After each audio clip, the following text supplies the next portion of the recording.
زرغام کا ہمزاد؟ یہ تم کیا کہہ رہے ہو؟ عمارہ نے بوکھلائے ہوئے کہا۔ اسامہ نے ان تینوں کی طرف دیکھا۔ فی الحال یہاں سے نکلو، اس سے پہلے کہ کوئی آ جائے میں رستے میں تمہیں سب کچھ بتا دوں گا۔ وہ تینوں جس طرح اوپر چڑھے تھے اسی طرح سے باری باری نیچے اتر گئے اور وہ چاروں اپنی گاڑی میں بیٹھ کر وہاں سے نکل گئے۔ آگے کیا پلان ہے؟ ساحل نے پوچھا۔ اب ہم مری کے لیے روانہ ہوں گے۔ اب یہ جو کچھ ہوا ہے، امید ہے کہ سفر میں یہ بدروہیں ہمیں تنگ نہیں کریں گی۔ فی الحال تو زرغام کی موت نے ان کا طلسم توڑ دیا ہے، اسامہ نے کہا۔ تمہارا کیا خیال ہے کہ یہ ہمزاد ہمارا تعاقب نہیں کریں گے؟ عمارہ نے پوچھا۔ ہاں، کیونکہ مجھے پورا یقین ہے کہ وہ ہمزاد اس جگہ پہنچ گئے ہوں گے جو ان کا اصل مسکن ہے۔ اسامہ کی اس ادھوری سی بات پر عمارہ نے پوچھا۔ اٹل؟ کہاں؟ کون سی جگہ؟ مری میں، جہاں ہم جا رہے ہیں، اسامہ نے پر یقین لہجے میں کہا۔ مری میں؟ مگر کہاں؟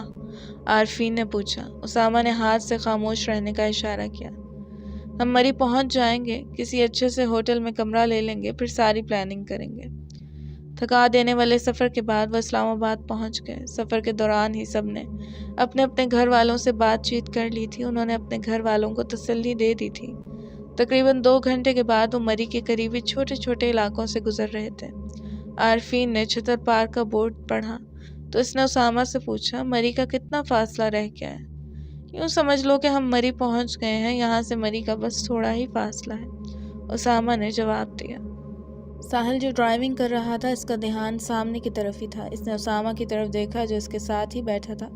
میری معلومات کے مطابق یونیورسٹی کی بس میں جو حادثہ ہوا تھا وہ پیٹراکس کے علاقے میں ہوا تھا، جو چھتر پارک سے تھوڑے سے فاصلے پر ہے۔ ہاں، ہم پیٹراکس میں ہی ٹھہریں گے، اسامہ نے جواب دیا۔ تھوڑی ہی دیر کے بعد پیٹراکس کا بورڈ دکھائی دینے لگا۔ پیٹراکس کا علاقہ شروع ہوتے ہی اسامہ سڑک کے دونوں اطراف دیکھنے لگا۔ تم کیا ڈھونڈ رہے ہو؟ عمارہ نے پوچھا۔ دیکھ رہا ہوں کہ کوئی ہوٹل یا فلیٹ نظر آ جائے۔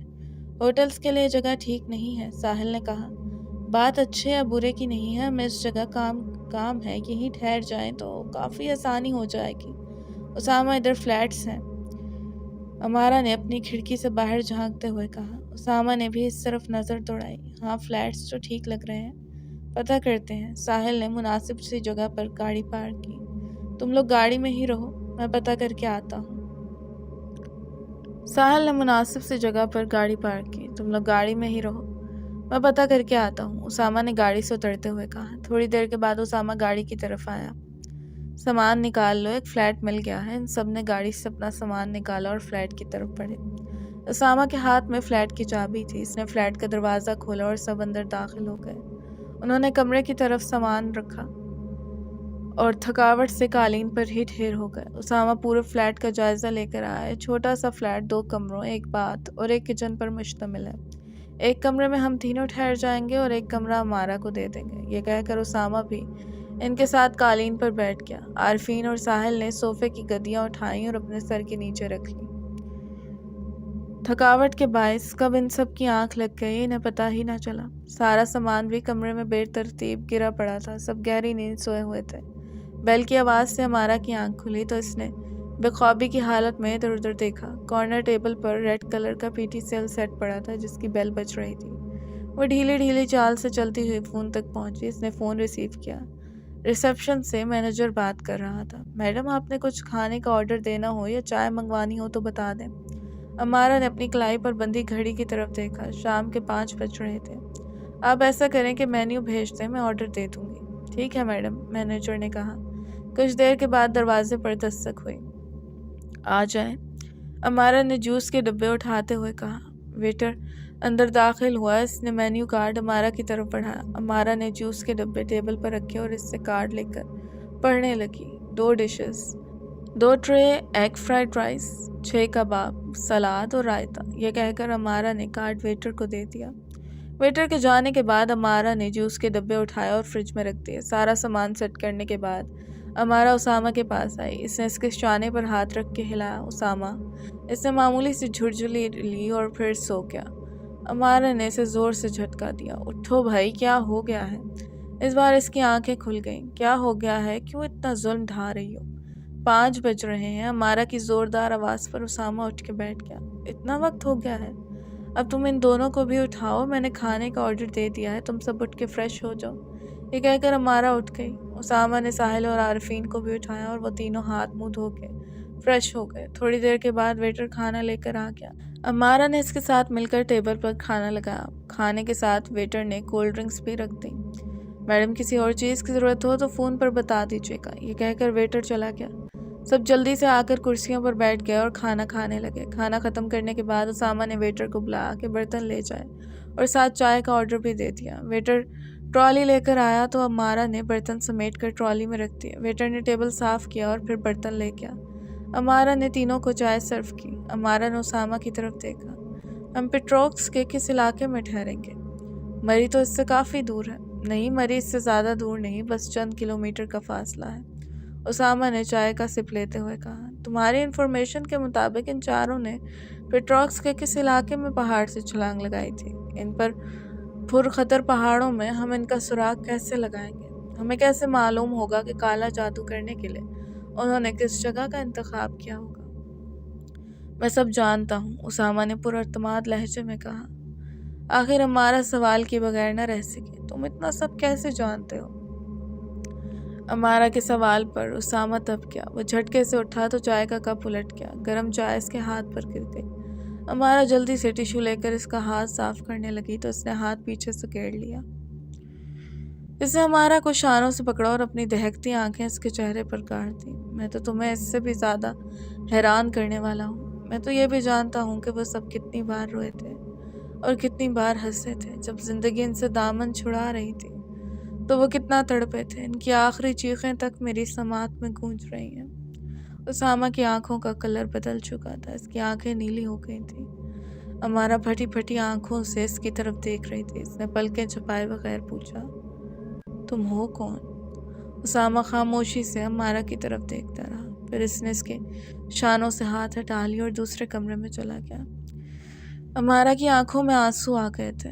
اسامہ کو اندازہ ہی نہ ہوا تھا کہ اس نے کتنی سختی سے امارہ کو شانوں سے پکڑا تھا۔ ساحل اور عارفین امارہ کے قریب بیٹھ گئے۔ تم جانتی ہو کہ اسامہ نے مشن پر آنے سے پہلے یہ بات ہم سب سے کہی تھی کہ اس سے کوئی سوال نہ کیا جائے، ساحل نے امارہ سے کہا تو عارفین نے منہ بسوڑتے ہوئے ساحل کی طرف دیکھا۔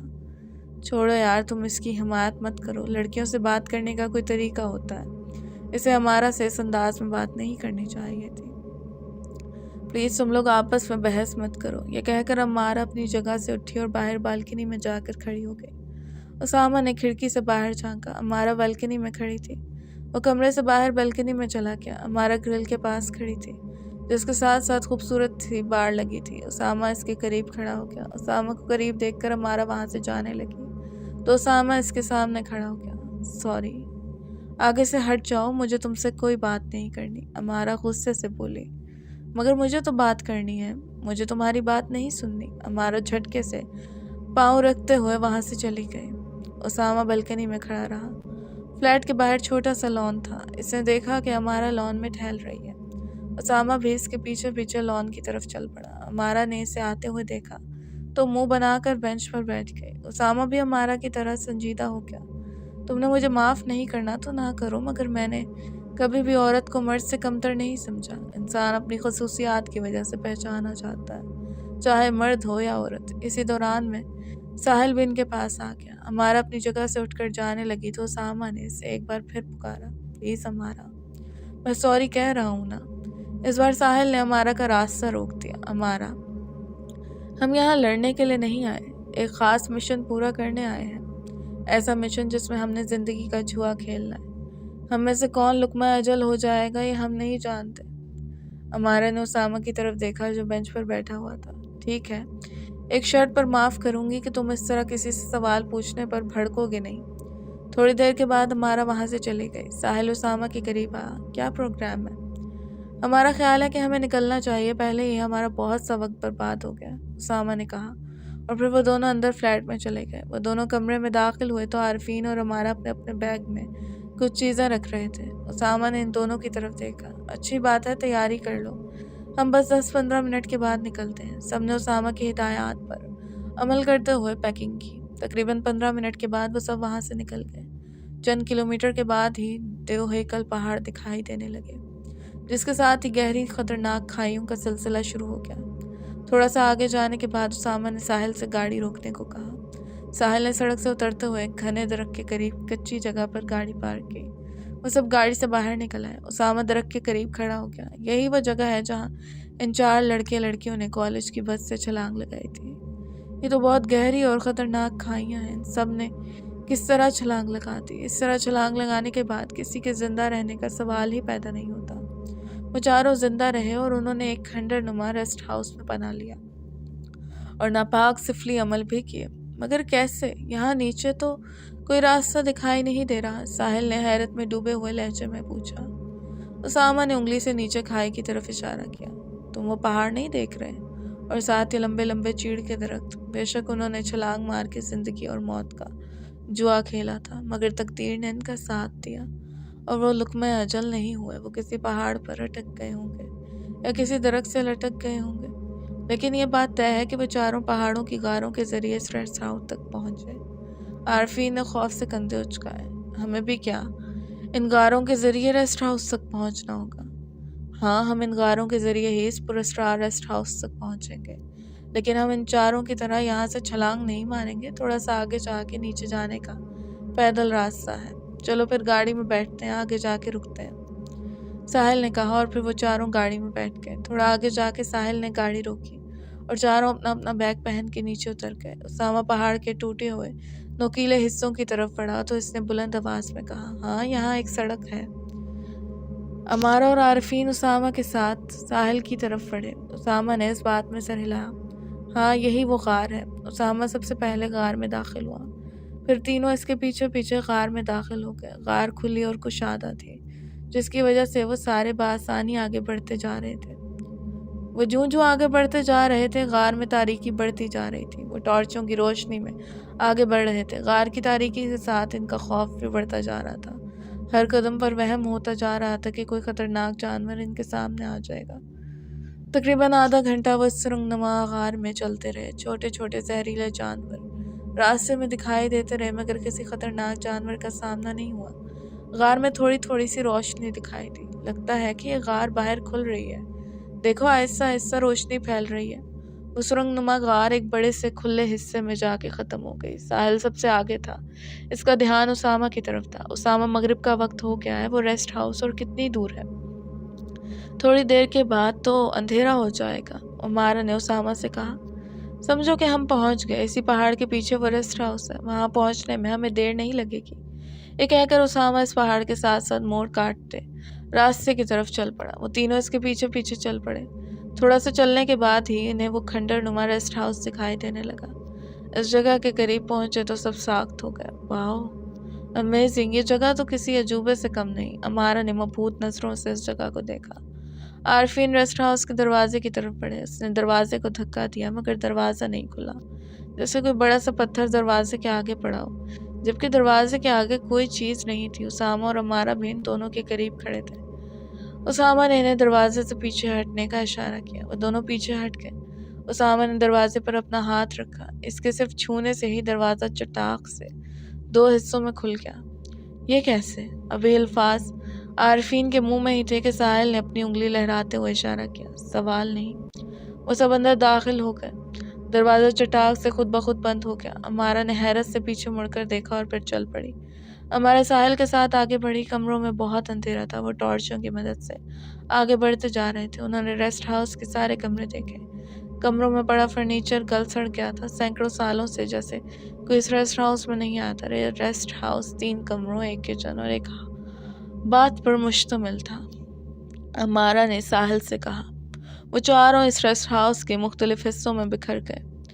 ساحل اور امارہ ایک کمرے میں داخل ہوئے جو غالباً بیڈ روم تھا، جس کے فرش پر مٹی کی اتنی موٹی تہہ تھی کہ اندازہ نہیں ہو رہا تھا کہ اس مٹی کے تہہ کے نیچے کس طرح کا فرش ہوگا۔ ہر کمرے میں داخل ہوتے ہوئے پورے جسم سے خوف کی سنسنی سی دوڑ جاتی تھی۔ وہ سب ہال نما کمرے میں آ گئے۔ امارہ آتش دان کے قریب کھڑی تھی۔ یہاں سے تھوڑی سی جگہ صاف کر لیتے ہیں۔ امارہ اور ساحل دونوں مل کر وہاں سے فرش صاف کرنے لگے، اور اسامہ اور عارفین آتش دان میں لکڑیاں جوڑ کر آگ جلانے کی کوشش کرنے لگے۔ کچھ ٹوٹی ہوئی کرسیوں کے ٹکڑے گرے ہوئے تھے۔ عارفین نے وہ ٹکڑے بھی آتش جان میں جوڑ دیے۔ اسامہ نے لائٹر سے آگ لگا دی۔ آتش جان میں آگ بھڑک اٹھی، جس سے نہ صرف ان کو حرارت ملی بلکہ کمرے میں سرخی مائل سی روشنی بھی پھیل گئی۔ تھوڑا سا حصہ صاف کرنے کے بعد وہ چاروں سردی سے ٹھٹھرتے ہوئے آتش دان کے قریب بیٹھ گئے۔ امارا نے اپنی کمر سے بیگ اتارا اور اس میں سے پانی کی بوتل نکالی۔ عارفین نے اپنے کندھے سکیڑتے ہوئے امارا کی طرف دیکھا۔ ہمیں سردی لگ رہی ہے اور تمہیں پیاس لگی ہوئی ہے، حلق خشک ہو رہا ہے۔ امارا نے پانی کا ایک گھونٹ لیا اور پھر بوتل کا ڈھکن بند کر دیا۔ ساحل امارا کے قریب ہو کے بیٹھ گیا۔ رات بہت ہو گئی تھی، پورا ریسٹ ہاؤس گمبھیر تاریکی میں ڈوبا ہوا تھا۔ اس پرسکون خاموشی میں بھیانک راز پنہاں تھے۔ ہوا بھی جیسے اس سازش میں شامل ہو گئی تھی، اور گھنے درختوں کے جھنڈ بھی جن میں کچھ تھا اور اس کے پتوں میں معمولی لرزش تک نہ تھی۔ دھیرے دھیرے شیطانی قوتیں جیسے اس ریسٹ ہاؤس کو اپنی لپیٹ میں لے رہی تھیں۔ امارا نے اپنے بیگ سے ایک پلاسٹک کا ڈبہ نکالا۔ اس نے ڈبہ کھولا تو اس میں 6 شورمے رول تھے۔ اس نے وہ رول اپنے تینوں ساتھیوں کو دیے۔ ہم نے تو کھانے کا کچھ اور سامان رکھا تھا، یہ شورمے کہاں سے آ گئے؟ ساحل نے شورما لیتے ہوئے کہا۔ امارا بھی اپنا شورما لے کر آلتی پالتی مار کر بیٹھ گئی۔ میں نے یہ ہوٹل سے لے لیے تھے، میرا خیال تھا یہ کھانے کی کمی پورے کر دیں گے۔ اسامہ نے اس کا لقمہ لیا۔ ویری ٹیسٹی، یہ اچھا کیا تم نے۔ چاروں مزے لے لے کے شورما کھانے لگے۔ دائرے میں بیٹھنے کے بعد انہیں عجیب سا اطمینان تھا۔ اسامہ نے مسکراتے ہوئے امارا کی طرف دیکھا۔ ویسے تمہارے ساتھ ہونے سے یہ فائدہ تو ہے کہ ڈھنگ سے کچھ کھانے کو مل جاتا ہے۔ ایک بات تو بتاؤ۔ کیا؟ امارا نے لاپرواہی سے کہا۔ اسامہ اس کے تھوڑا قریب ہو کے بیٹھ گیا۔ تم اب تو مجھ سے ناراض نہیں؟ امارا کے لبوں پر مسکراہٹ بکھر گئی۔ اس نے شورما کھاتے ہوئے ترچھی نظروں سے اسامہ کو دیکھا۔ میں یہ نہیں کہوں گی کہ تم سے ناراض نہیں ہوں، کیونکہ تم نے اپنی حرکتوں سے باز نہیں آنا اور پھر دوبارہ ایسی ویسی بات کہنی ہے۔ اسامہ نے اپنا شورما تھامے ہوئے ہاتھ کی طرف دیکھا۔ میرا دوسرا ہاتھ نہیں ہے، ورنہ میں کان ضرور پکڑتا۔ امارا کی ہنسی چھوٹ گئی۔ اس نے اپنائیت سے اسامہ کی طرف دیکھا۔ تھوڑے پیچیدہ ہو مگر انسان اچھے ہو۔ اسامہ اپنی آنکھیں بند کر کے کھولی۔ شکریہ۔ کھانے سے فارغ ہو کے وہ چاروں کچھ نہ کچھ پڑھنے لگے، کوئی سورہ یاسین تو کوئی چاروں کل۔ انہیں مصیبت کی اس گھڑی میں اپنے رب کا ہی سہارا تھا۔ امارا، ساحل اور عارفین کی آنکھ لگ گئی۔ اسامہ نے ایک نظر ان تینوں پر ڈالی جو گہری نیند سو گئے تھے۔ اس نے ایک گہری سانس بھری اور ارد گرد نظر دوڑائی۔ اس کی پوری کوشش تھی کہ وہ جاگتا رہے۔ وہ تھوڑی دیر ہی اس کوشش میں کامیاب رہا۔ بالآخر اس کا تھکا ہوا جسم ہار گیا اور وہ دھڑام سے زمین پر گر کر سو گیا۔ طلوع آفتاب کی منچلی شعاعیں جب ان کے ساتھ اٹکلیاں کرنے لگیں تو امارا کی آنکھ کھل گئی۔ باقی تینوں گہری نیند سو رہے تھے۔ اس نے خود کو سنبھالتے ہوئے دھیرے دھیرے چاروں طرف نظر دوڑائی۔ اس کی آنکھیں عجیب نظارہ دیکھ رہی تھیں۔ سب کچھ بدل چکا تھا۔ راتوں رات کسی نے اس کمرے کو چمکا دیا تھا۔ اسے یوں لگ رہا تھا کہ وہ ماضی میں پہنچ گئی ہے، جب ریسٹ ہاؤس نیا نیا تعمیر ہوا ہوگا۔ اس نے ساحل کو جھنجھوڑا۔ ساحل اٹھو۔ اس کی آواز سے ساحل کے ساتھ عارفین اور اسامہ بھی اٹھ گئے۔ اس نے پہلے کہ امارا انہیں کچھ بتاتی ان کی حالت بھی امارا جیسی ہوگی۔ وہ بھی مبہوت نظروں سے کمرے کی چیزیں تکتے ہی رہ گئے۔ ریسٹ ہاؤس کا باقی حصہ دیکھتے ہیں، ساحل نے کہا۔ وہ چاروں ریسٹ ہاؤس کے مختلف کمروں میں بکھر گئے۔ ہر کمرے کا نقشہ بدلا ہوا تھا۔ فرشوں سے لے کر ڈیکوریشن پیس تک ہر چیز چمک رہی تھی۔ صحن کا نظارہ تو بہت خوبصورت تھا۔ پتھریلی زمین والی خالی کیاریوں میں خوبصورت پودے لگے ہوئے تھے، جن کے ارد گرد بہت نفاست سے باڑ لگائی گئی تھی۔ ان کیاریوں میں گلاب کے پودے زیادہ تھے، جن پر سرخ گلابی اور سفید گلاب کے پھول کھلے ہوئے تھے۔ وہ چاروں صحن میں کھڑے تھے۔ اس خوبصورتی سے مسرور ہونے کے بجائے وہ خوف زدہ تھے۔ ساحل الٹے قدموں سے پیچھے ہٹنے لگا۔ کوئی ایک رات میں یہ سب کیسے کر سکتا ہے؟ مجھے تو یوں لگ رہا ہے جیسے سینکڑوں سال پہلے فوت ہونے والے لوگ بھی ہمیں یہاں چلتے پھرتے دکھائی دیں گے۔ امارا کمرے میں داخل ہونے کے بعد کچن میں داخل ہوئی۔ امارا خوفناک انداز میں چیخی تو وہ تینوں کچن کی طرف بھاگے۔ وہ کچن میں پہنچے تو امارا نے سامنے دیوار کی طرف اشارہ کیا۔ تازے چپچپاتے خون سے دیوار پر لکھا تھا، طلسماتی اور سنسناتی دنیا میں خوش آمدید۔ دیوار کے قریب ہی میز پر گرم گرم ناشتہ سجا ہوا تھا۔ وہ سب جیسے سن ہو گئے۔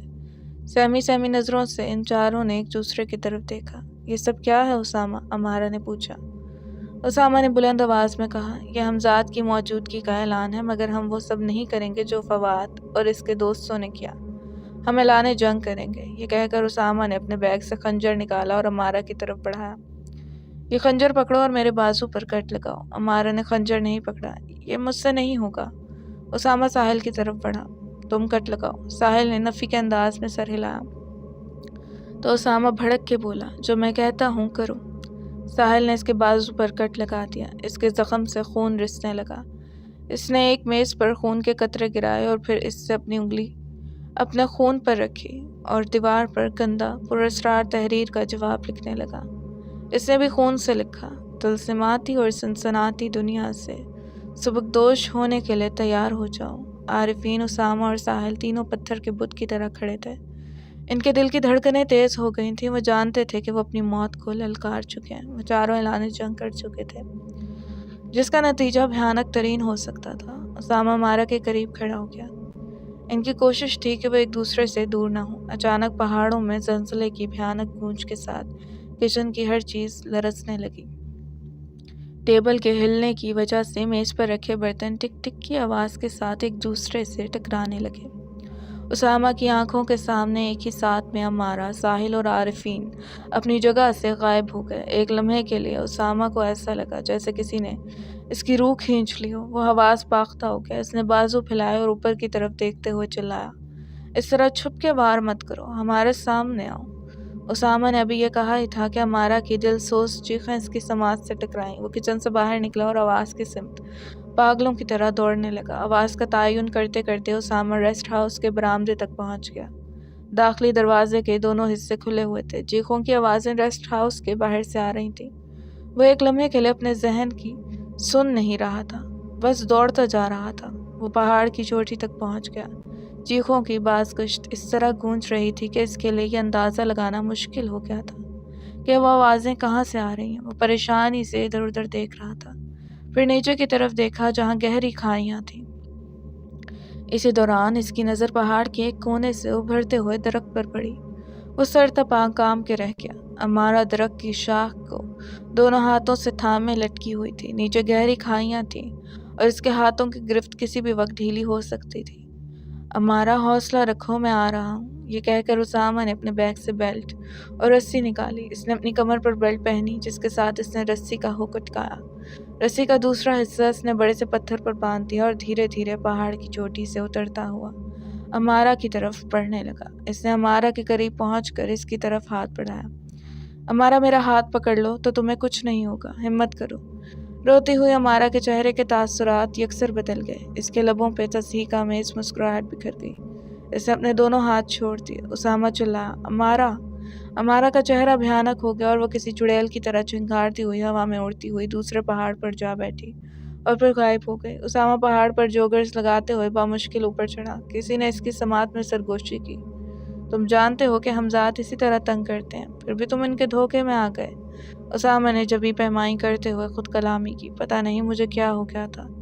پھر وہ وقت ضائع کیے بغیر ریسٹ ہاؤس میں واپس چلا گیا۔ وہ اونچی اونچی آواز میں اپنے دوستوں کو پکارنے لگا، امارا، ساحل، عارفین۔ بدلے میں اسے کوئی جواب نہ ملا۔ وہ دھیرے دھیرے قدم رکھتا ہوا صحن میں چلتا رہا اور ساتھ ساتھ دعا پڑھتا رہا۔ اس کا پاؤں لکڑی کی کسی چیز سے ٹکرایا۔ اس نے نیچے دیکھا تو لکڑی کا ایک تختہ سا تھا۔ اسامہ اس تختے کے قریب بیٹھ گیا۔ تختے کا آدھا حصہ ابھرا ہوا تھا۔ اس نے ابھرے ہوئے حصے کو دائیں طرف دھکیلا تو بآسانی فرش کے نیچے کسی فریم میں داخل ہو گیا۔ ایک لکڑی کی سیڑھی اندر جاتی ہوئی دکھائی دے رہی تھی۔ اسامہ نے اندر جھانک کر دیکھا، غالباً یہ تہہ خانہ تھا۔ وہ زیادہ سوچے بغیر اس لکڑی کی سیڑھی سے تہہ خانے میں اتر گیا۔ گھٹی گھٹی سی آوازیں اسامہ کے سماعت سے ٹکرائیں تو وہ بوکھلا گیا اور ٹارچ کی روشنی میں نوازوں کی سمت میں بڑھنے لگا۔ اس کا دل دہل رہا تھا۔ اس کے قدم اسے نوازوں تک لے گئے۔ گھٹی گھٹی بے بس آوازیں صاف سنائی دے رہی تھیں مگر اسے کوئی نظر نہیں آ رہا تھا۔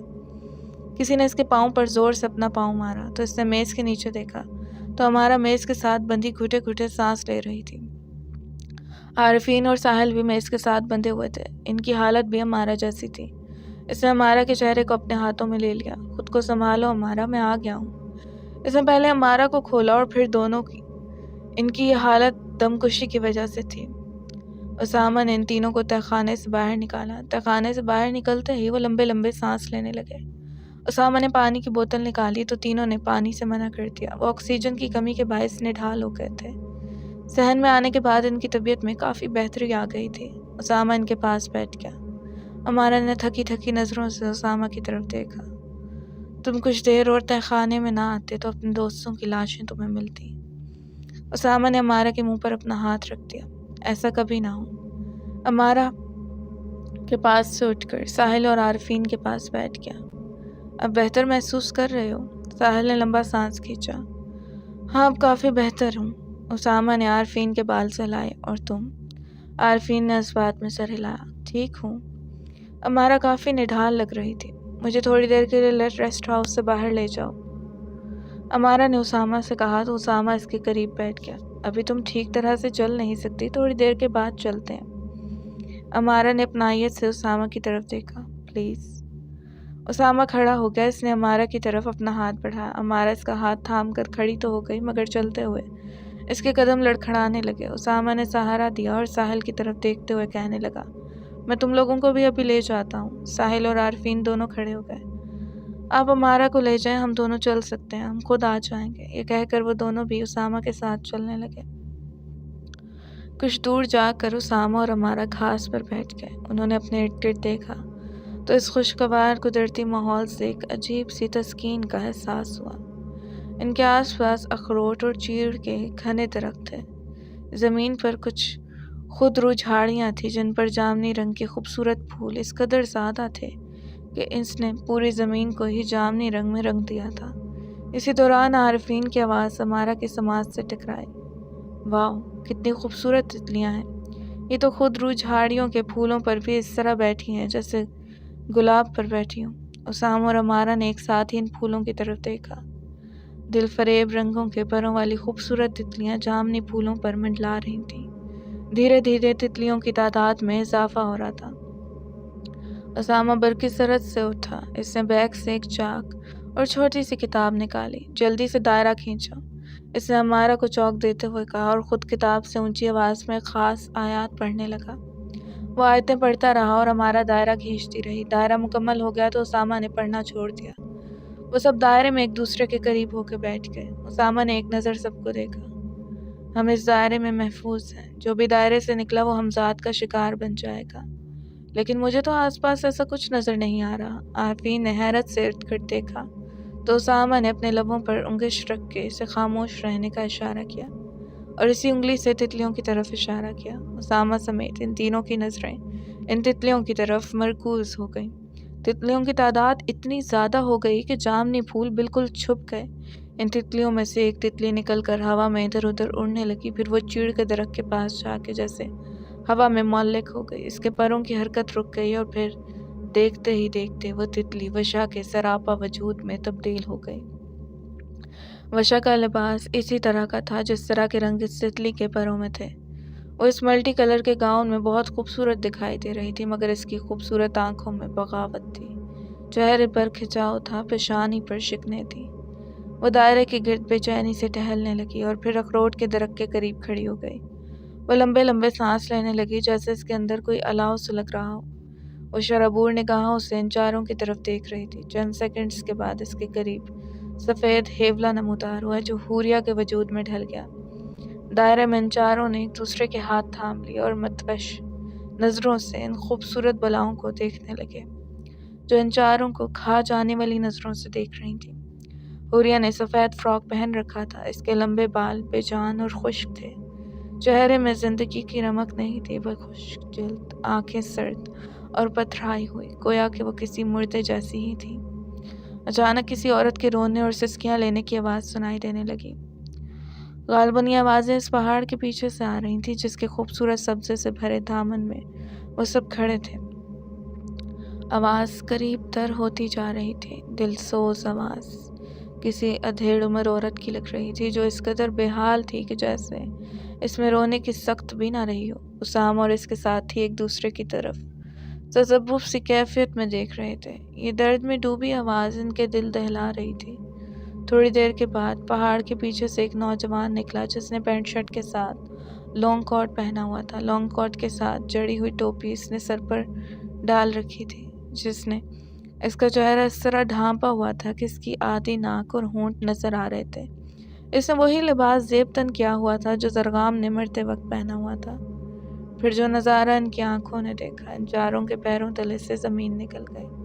وہ جوان امارہ کی والدہ رابعہ کو بازوؤں میں پکڑے پتھروں پر گھسیٹتا ہوا ان کی طرف بڑھ رہا تھا۔ رابعہ نیم بے ہوشی کی حالت میں سسکیاں لے رہی تھی۔ اس کے جسم سے جگہ جگہ خون رس رہا تھا۔ امارہ چیختی چلاتی دائرے سے بھاگنے لگی تو اسامہ نے اسے اپنے مضبوط بازو میں جکڑ لیا۔ پاگل ہو گئی ہو، یہ سب نظر کا دھوکہ ہے۔ وہ شخص زرغام ہے اور وہ سب مل کر ڈرامہ رچا رہے ہیں ہمیں دائرے سے باہر نکالنے کے لیے۔ امارہ اسامہ کے بازو پر مکے مارنے لگی۔ تم مجھے چھوڑ دو، میں کچھ نہیں جانتی، مجھے اپنی ماں کے پاس جانا ہے۔ میری ماں موت کے دہانے کھڑی ہے اور تم مجھے روک رہے ہو۔ ہوش سے کام لو۔ اسامہ نے امارہ پر اپنی گرفت اور مضبوط کر لی۔ ساحل اور عارفین بھی یہ منظر دیکھ کر تڑپ اٹھے تھے۔ ساحل نے تیش بھری نظروں سے اسامہ کی طرف دیکھا۔ پاگل امارہ نہیں بلکہ تم ہو گئے ہو۔ وہ لوگ آنٹی کو جان سے مار دیں گے اور یہ ہولناک منظر ہم یہاں کھڑے کھڑے نہیں دیکھ سکتے۔ اگر تم لوگوں کو میری بات پر یقین نہیں ہے تو میں دائرے سے باہر نکلوں گا۔ تم تینوں ادھر ہی رہو دائرے میں، اسامہ نے ساحل کو سمجھایا۔ امارہ اسامہ کی گرفت میں اونچی اونچی آواز میں رو رہی تھی مگر وہ خود کو اس کی گرفت سے چھڑا نہ پا رہی تھی۔ وہ پراسرار نوجوان رابعہ کو گھسیٹتا حوریہ اور وشا کے قریب لایا۔ رابعہ درد سے کراہ رہی تھی اور وہ دونوں اس کے درد سے لطف اندوز ہو رہی تھیں۔ ان کے لبوں پر شیطانی مسکراہٹ بکھری ہوئی تھی۔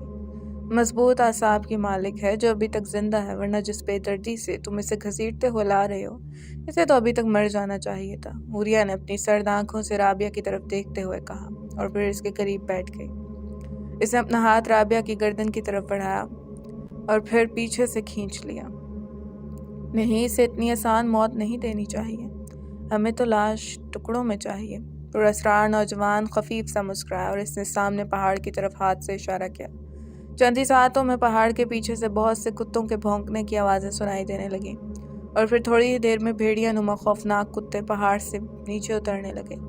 وہ تعداد میں 7 تھے۔ وہ بھونکتے ہوئے حملے کے انداز میں آگے بڑھ رہے تھے۔ امارہ نے دیکھا کہ وہ خونخوار کتے اس کی ماں کی طرف بڑھ رہے ہیں تو اس نے اپنا پاؤں زور سے اسامہ کی ٹانگ پر مارا۔ اسامہ نے ایک جھٹکا لیا مگر اس نے امارہ کو نہیں چھوڑا۔ وہ شہوریہ اور وہ نوجوان مسلسل مسکرا رہے تھے۔ وہ رابعہ کی موت کا تماشا دیکھنے کے لیے بے چین بھی تھے۔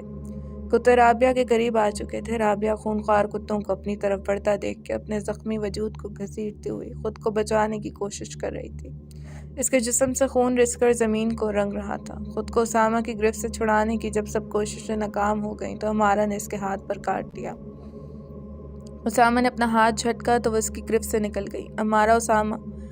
اسامہ نے اسے روکنا چاہا مگر وہ دائرے سے باہر نکل گئی۔ اسامہ بھی اس کے پیچھے دائرے سے باہر نکل آیا۔ امارہ اپنی زخمی ماں کی طرف لگی مگر جو ہی اس نے اپنی ماں کو چھوا وہ سیاہ دھوئیں میں تبدیل ہو کے فواد کا روپ دھار گئی۔ امارہ نے پتھرائی آنکھوں سے شکاری کتوں کی طرف دیکھا تو وہ کتے ہوائی وجود کی طرح غائب ہو گئے۔ امارہ چیخ کر اسامہ کے شانے سے جا لگی۔ پراسرار نوجوان نے اپنے سر سے ٹوپی پیچھے کی اور خود کو بے نقاب کر دیا۔ وہ زرغام ہی تھا۔ ساحل اور عارفین بھی دائرے سے باہر آ چکے تھے اور دائرہ بھی مٹ چکا تھا۔ اسامہ اور امارہ آگے کھڑے تھے اور ساحل اور عارفین ان کے پیچھے کھڑے تھے۔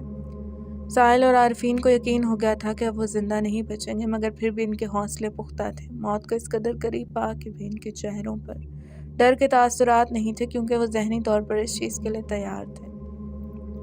زرغام مسکراتا ہوا ان کے قریب آیا۔ تم چاروں ہم سے مقابلہ کرنے آئے تھے۔ تم چاروں کو تو ہم چیونٹیوں کی طرح مسل سکتے ہیں لیکن تم چاروں سے ہماری کوئی ذاتی دشمنی نہیں ہے۔ ہمارے ساتھ ایک سودا کر لو، ہم تم چاروں کی جان بخش دیں گے۔ تم خیام کو ہمارے حوالے کر دو۔ ہم خیام کے بارے میں کچھ نہیں جانتے، اسامہ اور امارہ نے جواب دیا۔ زرغام نے زوردار قہقہ لگایا۔ تم چاروں مجھے بے وقوف سمجھتے ہو۔ تم چاروں کو یہاں تک لانے والا کون ہے؟ تم چاروں کو ہم تک کیسے پہنچایا؟ اس ریسٹ ہاؤس میں کالے جادو کا عمل کیسے ہوا؟ یہ سب بتانے والا خیام ہے۔ یہ کہہ کر زرغام اسامہ کے قریب آیا اور اس کی آنکھوں میں آنکھیں ڈال دیں۔ تھوڑی دیر کے بعد وہ تیش میں جھٹکے سے پیچھے ہٹا۔ اس وقت وہ اس کے وجود میں نہیں ہے۔ پھر ادھر ادھر دیکھ کر چلانے لگا، خیام ہمارے پاس آؤ۔ اسامہ نے بہت ہوشیاری سے اپنے بیگ سے ایک کپڑے کی پوٹلی نکال لی جس میں ایک کافور کی ڈلی کے ساتھ چکنی مٹی کے 4 چھوٹے چھوٹے گولے تھے جس پر خاص عمل کیا گیا تھا اور ان پر زرغام، وشا، حوریہ اور فواد کے ناموں کے ہندسے کندہ تھے۔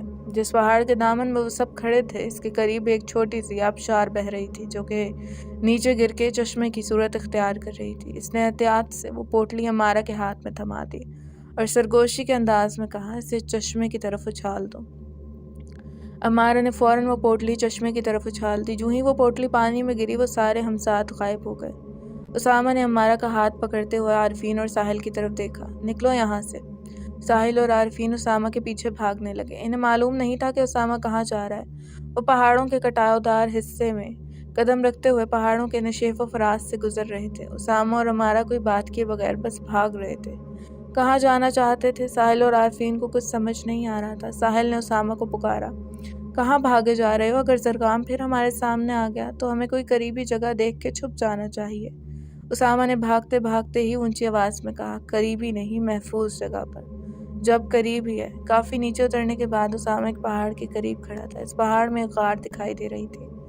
میرا خیال ہے کہ یہی جگہ مناسب ہے، اسامہ نے ساحل سے کہا، اور پھر سب نے اپنی اپنی ٹارچیں آن کر لیں اور اس غار میں داخل ہو گئے۔ غار کافی گہری اور کھلی تھی۔ وہ سب مناسب سی جگہ دیکھ کر بیٹھ گئے۔ ہم کس طرح اب چین سے بیٹھ سکتے ہیں؟ وہ بدروحیں کسی بھی وقت ہمارے سامنے آ سکتی ہیں، عمارہ نے گھبراہٹ میں کہا۔ اسامہ نے اپنا ہاتھ پھیلاتے ہوئے کہا، اطمینان رکھو، جب تک وہ مٹی گولے پانی میں نہیں گھل جاتے وہ ہمزاد ہمارے سامنے نہیں آ سکتے۔ ہم ان کی گرفت سے آزاد ہیں، مگر ہمیں اس دوران اپنے بچاؤ کا اگلا بندوبست کرنا ہوگا، کیونکہ مٹی کے گھلنے میں زیادہ وقت نہیں لگے گا۔ ساحل اور عارفین اسامہ کے قریب ہو گئے۔ ہمیں بتاؤ کیا کرنا ہے؟ فی الحال تم کچھ لکڑیاں جمع کر کے آگ لگاؤ، میں کہیں سے چکنی مٹی ڈھونڈتا ہوں، ہمیں مٹی کی گولیاں اور بنانی ہوں گی۔ اسامہ کی بات سن کے عمارہ نے کہا، میں تمہارے ساتھ چکنی مٹی ڈھونڈتی ہوں۔ ساحل اور عارفین غار سے باہر جا کر لکڑیاں اکٹھی کرنے لگے۔ اسامہ اور عمارہ فوری اٹھ کر چکنی مٹی ڈھونڈنے لگے۔ وہ دونوں غار سے باہر چلے گئے۔ انہیں جلد ہی چکنی مٹی مل گئی۔ وہ چکنی مٹی لے کر غار میں آ گئے۔ اسامہ نے ایک بڑا سا چپٹا پتھر لیا اور اس کے اوپر مٹی رکھ دی۔ عمارہ نے بیگ سے پانی کی بوتل نکالی اور اسامہ کے ہاتھ میں تھما دی۔ اسامہ نے مٹی میں پانی ڈال کر مٹی کو گوندنا شروع کر دیا۔ جب مٹی تھوڑی سی گند گئی تو اس نے کوئی خاص عمل پڑھنا شروع کر دیا۔ وہ عمل پڑھتا جاتا اور گوندی ہوئی مٹی میں پھونک مار کے اسے پھر گوندنا شروع کر دیتا۔ اس نے 3 دفعہ مٹی کو گوندا اور 3 بار عمل پڑھ کر اس پر پھونک ماری، اور پھر اس نے اس مٹی کی چھوٹی چھوٹی سی 12 گیندیں بنا لیں۔ عمارہ حیرت سے اسامہ کی طرف دیکھ رہی تھی کہ ایک ریٹائرڈ میجر یہ سب کیسے جانتا ہے۔ ساحل اور عارفین نے لکڑیاں اکٹھی کر کے آگ لگا دی۔ اسامہ نے مٹی کی وہ گولیاں آگ میں جھونک دیں اور ایک لکڑی کی چھڑی سے انہیں الٹ پلٹ کرنے لگا۔ سردی بھی بہت زیادہ شدید تھی۔ وہ سارے آگ کے گرد بیٹھے تھے۔ اسامہ، اب ہمیں آگے کیا کرنا ہے؟ ساحل نے پوچھا۔ اب آگے ہمیں جو کرنا ہے یہ حالات پر منحصر ہے۔ ہمیں خود کو بھی بچانا ہے اور انہیں بھی ختم کرنا ہے۔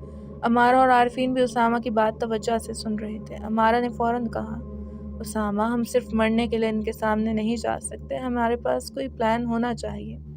میں ایسا اس لیے کہہ رہا ہوں کہ میری معلومات بس یہیں تک تھی۔ میرا کہنے کا مطلب یہ ہے کہ ہمیں حالات بتائیں گے کہ ہمیں آگے کیا کرنا ہے۔ ہمارا پلان ہے۔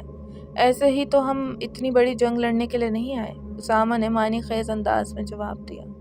کیا پلان ہے؟ ہمیں ابھی تو بتا دو، نہ جانے دوبارہ ہم اس طرح مل کر بیٹھ سکیں یا نہ بیٹھ سکیں، ساحل نے پوچھا۔ اسامہ نے انہیں تھوڑا قریب ہونے کے لیے کہا اور پھر انہیں پلان بتایا۔ ہمیں وقت ضائع کیے بغیر ریسٹ ہاؤس جانا چاہیے، ساحل نے کہا۔ ہاں، ہم نے اپنے بچاؤ کا بندوبست کر لیا ہے، اب ہمیں چلنا چاہیے، اسامہ نے کپڑے کی پوٹلی اپنے بیگ میں رکھتے ہوئے کہا، اور پھر عمارہ اور عارفین بھی کھڑے ہو گئے۔ عمارہ اپنا بیگ اٹھا کے اسامہ کی طرف بڑھی۔ تمہیں اپنے بیگ سے پوٹلی نکالنے میں دقت ہوتی ہے، تم یہ پوٹلی مجھے دے دو، میں اپنے بیگ میں رکھ لیتی ہوں۔ ہاں، یہ بھی ٹھیک ہے۔ اسامہ نے پوٹلی عمارہ کے بیگ میں ڈال دی اور اس کے شانے پہ دھیرے سے ہاتھ رکھا۔ بہت احتیاط کی ضرورت ہے، ہم اس وقت اس کے ٹارگٹ پر ہیں، کوئی بھی غفلت نہیں ہونی چاہیے۔ عمارہ نے اس بات میں سر ہلا اور پھر گویا ہوئی۔ میرے خیال میں ہمیں سب سے پہلے اس جگہ سے تلاش شروع کرنی چاہیے جہاں ہمیں زرغام نے قید کیا تھا۔ اس تہہ خانے کا دروازہ کھلا رہے گا تو آکسیجن کا مسئلہ نہیں ہوگا۔ عمارہ کی بات ابھی مکمل نہیں ہوئی تھی۔ عارفین جلدی سے بولا، اور اگر کسی نے تہہ خانے کا دروازہ بند کر دیا تو وہ تہہ خانہ ہماری مشترکہ قبر بن جائے گا۔ ساحل تب کر بولا، کبھی تو منہ سے اچھی بات نکال دیا کر۔ پھر وہ اسامہ سے مخاطب ہوا، میرا خیال ہے کہ عمارہ ٹھیک کہہ رہی ہے، وہ جگہ بالکل کسی لیب جیسی ہے، ہو سکتا ہے ہمیں وقت سے کچھ مل جائے۔ میں تہہ خانے کے دروازے کے پاس ہی بیٹھوں گا، جو ہی خطرہ محسوس کروں گا آپ لوگوں کو آگاہ کر دوں گا۔ ٹھیک ہے، پھر پہلے ادھر ہی جاتے ہیں، اسامہ نے کہا، اور وہ سب وہاں سے نکل کر ریسٹ ہاؤس کی طرف بڑھے۔ وہ ریسٹ ہاؤس سے زیادہ فاصلے پر نہ تھے، اسی لیے جلدی ہی ریسٹ ہاؤس پہنچ گئے۔ ریسٹ ہاؤس میں داخل ہوتے ہی عجیب طرح کی دہشت ان کی رگوں میں سرایت کر گئی تھی، کیونکہ اب انہیں ایک پل کا بھروسہ بھی نہ تھا کہ کب ہمزاد ان پر حملہ کر دیں۔ وہ حال نما کمرے سے گزرتے ہوئے صحن کی طرف بڑھے۔ وہ تیز تیز قدموں سے تہہ خانے کے دروازے کے قریب آئے۔ تہہ خانے کا دروازہ بند تھا۔ ساحل نے آگے بڑھ کر تہہ خانے کا دروازے کو کلپ کو دائیں طرف دھکیلا تو وہ دروازہ کھل کر سرکتا ہوا ایک فریم میں داخل ہو گیا۔ ساحل دروازے کے قریب ہی بیٹھا رہا اور اسامہ، مارا اور عارفین سیڑھیوں کے زینے سے نیچے اتر گئے۔ نیچے وہی گھٹن اور بدبودار ماحول تھا، مگر ان کی مجبوری تھی۔ وہ خود پر قابو رکھتے ہوئے سارے ٹیبلز کے دروازوں کی تلاشی لینے لگے۔ یہاں بہت گندگی اور غلاظت تھی۔ انہوں نے اپنے ناک پر رومال رکھے ہوئے تھے۔ یہ جگہ بالکل کسی پراسرار لیبارٹری جیسی تھی۔ لمبے لمبے ٹیبلز پر بڑے بڑے سٹینڈ تھے جن میں شیشے کے چھوٹے اور بڑے دونوں طرح کے جار پڑے تھے۔ ان جاروں میں چھوٹے چھوٹے اسٹف تھے اور کئی جانوروں کے جسم کے نازک حصے لیکوڈ میں بھگو کر رکھے گئے تھے۔ سہ، الو اور سانپ کے جسم کے مختلف حصے کاٹ کر زمین پر ایسے ہی پھینکے ہوئے تھے جیسے وہ چھوڑ کر گئے تھے۔ وہ تینوں تہہ خانے کے مختلف حصوں میں بکھر گئے۔ عارفین ٹیبلز کی چیزیں چیک کر رہا تھا اور اسامہ تہہ خانے کی دوسری چیزوں کا جائزہ لے رہا تھا۔ مارا کو ایک کتابوں کی الماری نظر آ رہی تھی اور وہ اس میں خاص کتاب ڈھونڈ رہی تھی جس سے انہیں کچھ مدد مل سکے۔ امارا جلدی کرو، ہمارے پاس زیادہ وقت نہیں ہے، اسامہ نے کہا۔ اسے کوئی خاص چیز نظر نہیں آ رہی تھی، پر اچانک اس کی توجہ تہہ خانے کی ایک دیوار پر مرکوز ہو گئی۔ وہاں سے کچھ چمکتا ہوا دکھائی دیا۔ وہ اس کے قریب گیا تو وہ کوئی لاک تھا جسے خاص کسی نمبر سے گھمایا جا سکتا تھا۔ اسے یقین ہو گیا کہ اسے گھمانے سے دیوار کسی دروازے کی طرح کھل جاتی ہوگی۔ وہ مختلف نمبروں سے وہ لاک کو گھمانے کی کوشش کرنے لگا۔ امارا کو اپنے مطلوبہ موضوع کے مطابق 4 کتابیں مل گئیں۔ وہ ایک کے بعد دیگرے ان کتابوں کی فہرست پڑھنے لگی۔ اسے 3 کتابوں سے ایسا کچھ نہیں ملا جو ان کے کام آ سکے۔ ایک آخری کتاب، تسخیر حمزات، اب اس کے ہاتھ میں تھی۔ اس نے اس کتاب کی فہرست پڑھی۔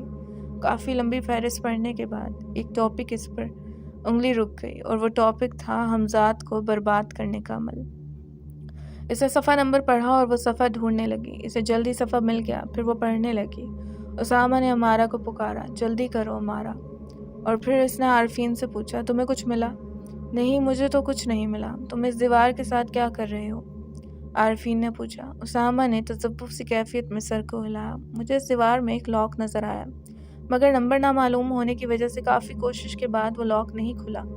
یقیناً اس دیوار کے پیچھے کوئی بڑا راز چھپا ہے۔ میں بھی کوشش کرتا ہوں۔ یہ کہہ کر عارفین اسامہ کے ساتھ اس دیوار کی طرف بڑھا تو ساتھ ہی ساحل اونچی آواز میں چلایا، جلدی تم سب باہر آ جاؤ، مجھے عجیب طرح کی آوازیں سنائی دے رہی ہیں۔ یہ سنتے ہی امارا نے کتاب اپنے بیگ میں ڈالی اور سیڑھیوں کی طرف دوڑی۔ اسامہ اور عارفین بھی سیڑھی کے قریب آ گئے۔ وہ تینوں سیڑھی چڑھتے ہوئے تہہ خانے سے باہر آ گئے۔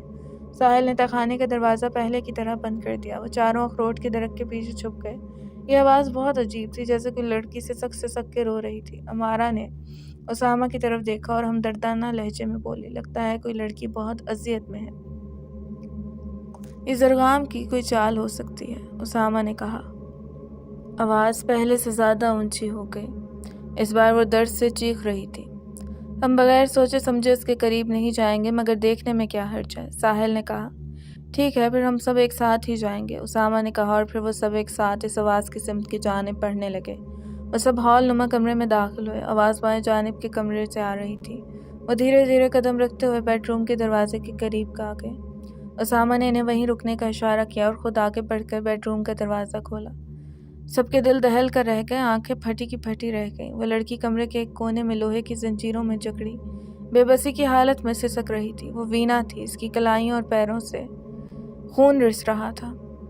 ایک لمحے کے لیے تو عارفین کی حالت ایسی ہو گئی جیسے اس کی میں زندگی کی رمق نہ رہی ہو۔ وہ دیوانہ وار اس لڑکی کی طرف دوڑا تو ساحل اور امارا نے اسے پکڑ لیا۔ کیا کر رہے ہو عارفین؟